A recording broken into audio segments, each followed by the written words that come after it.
Hello and welcome back. Today's video is about the life of Aileen Wuornos, a name that would go down in history as one of America's most notorious female serial killers. Her story is a tragic and often debated tale of abuse, desperation, and ultimately violence.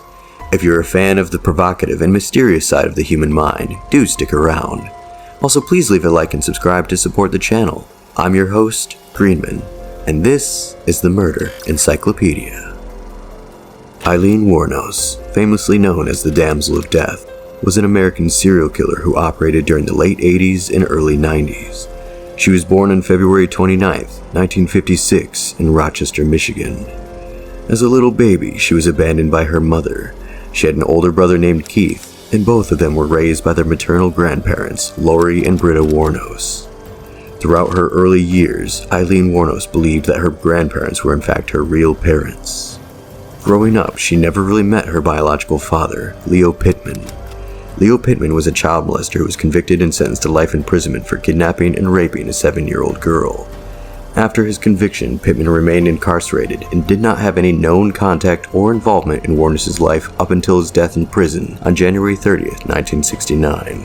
Forced to grow under the care of her maternal grandparents, a young Wuornos would go through pain and abuse under her grandfather. Her grandfather was a raging alcoholic whom she claimed physically abused and even raped her as a child. At a young age, while desperate and in need of love and care, which she was constantly deprived of back home, she resorted to engaging in sexual favors in exchange for cigarettes, drugs, and food. It is often speculated that her unquenchable desire for love and attention led her down this dark path due to the fleeting sense of belonging and validation that she experienced. In 1971, her already troubled childhood took a turn for the worse. At the age of 14, she was raped by a family friend. After the incident, she became pregnant and had a baby boy. Due to her age and the lack of resources, her son was unavoidably taken from her and placed for adoption. Months after the birth of her son, her grandmother, who had up until then raised her as her own child, died of liver failure. This would spell doom for Aileen Wuornos, as her grandfather would throw her out of the house shortly after the death of her grandmother, leaving her to fend for herself. With nowhere to go, she began living in the woods near her old house. She had to do whatever she could to survive. At 15 years old, she dropped out of school and began a new life on America's highway as a prostitute. In the following months, she would move from one place to another, offering and engaging in sexual acts in exchange for money. To escape a life of crime calling out to her, she ran off to Florida to try something different. She would settle down in the Sunshine State and marry 69-year-old yacht club president Louis Gratz Fell. However, their marriage didn't last for long, as Fell would later divorce Wuornos after she started physically abusing him. Still in Florida, Aileen Wuornos would relapse into a life of petty crime and prostitution in a bid to survive and keep her head above water.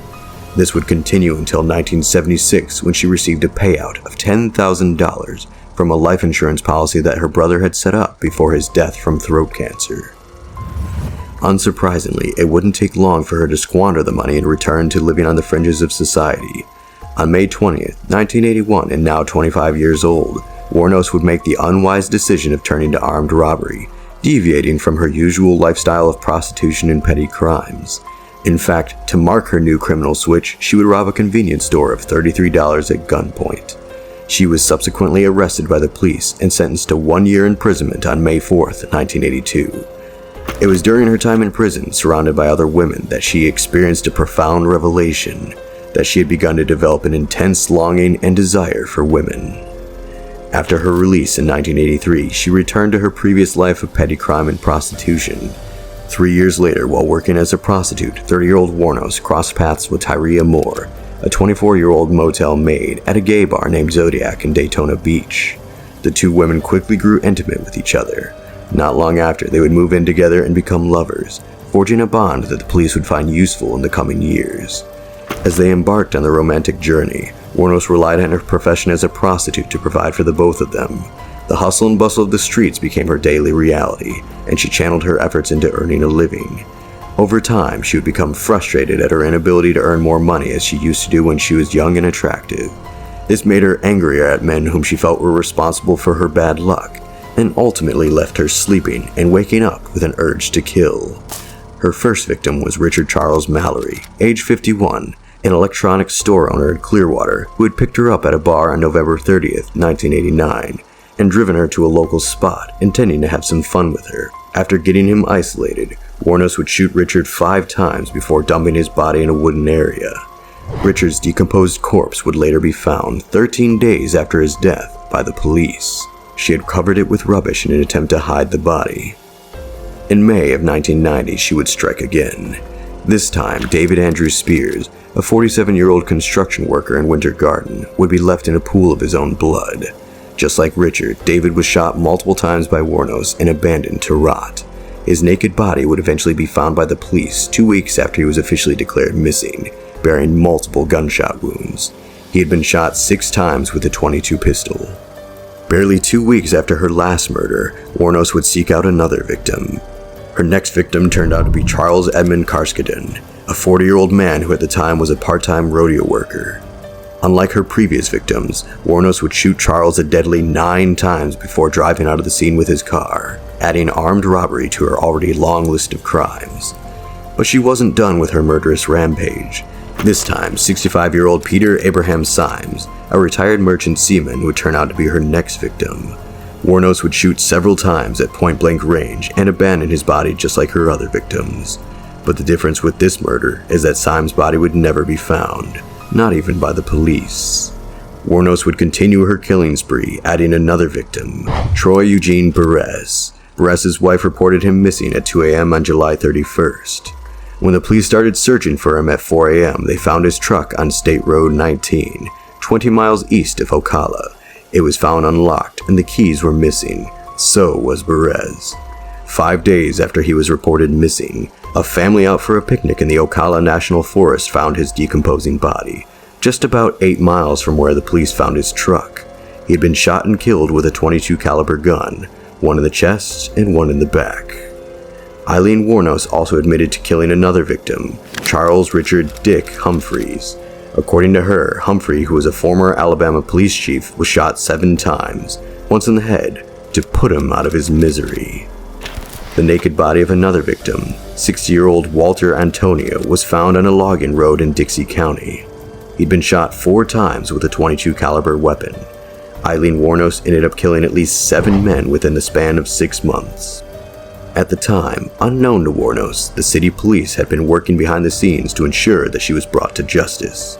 Through their investigations, police were able to uncover crucial clues and fingerprints at the various crime scenes, enabling them to deduce that she was the serial killer they were looking for. She had been pawning off items belonging to her victims and had no idea that she was leading the police right to her doorstep. Finally, on January 9, 1991, Aileen Wuornos was arrested by the police in Port Orange, Florida. However, there wasn't enough evidence to prosecute her for the string of murders. Around the same time, Wuornos' girlfriend Tyria Moore had been arrested for an unrelated crime. In order to stay out of jail, Moore agreed to a plea deal with the prosecutors, a deal that involved getting a confession from Wuornos over the phone. You killed 7 men. Yes, you did. And I'm asking you, what got you to kill the 7 men? And I'm telling you because the cops let me keep killing them, Nick. Don't you get it? The shocking details of her horrible crimes would emerge from the telephone confession, leading to her subsequent prosecution. In the course of the proceedings, her defense sought to shed light on the unfavorable circumstances that shaped her, while the prosecution presented a case depicting Wuornos as a cold-blooded serial killer, driven by her own twisted desires. On January 27, 1992, the jury delivered its verdict, finding Aileen Wuornos guilty of multiple counts of murder. The trial concluded with a solemn pronouncement of her sentence, death by lethal injection. For over a decade, Wuornos appealed her conviction and sentence, but her efforts to escape her fate would prove unsuccessful. On October 9, 2002, in a Florida state prison, she would take her last breath, succumbing to the effects of the lethal injection which had been injected into her body. Her last words, according to those who were present, were to announce her eventual return. Like Independence Day, with Jesus, June 6th, like the movie, big mothership and all, I'll be back. I'll be back. Do you believe Aileen Wuornos became a monster simply due to her upbringing? Were the seeds of violence planted and nurtured by a society that failed to protect its most vulnerable? Or was her transformation into a serial killer solely the result of an evil mind thirsting for control? Leave a comment down below.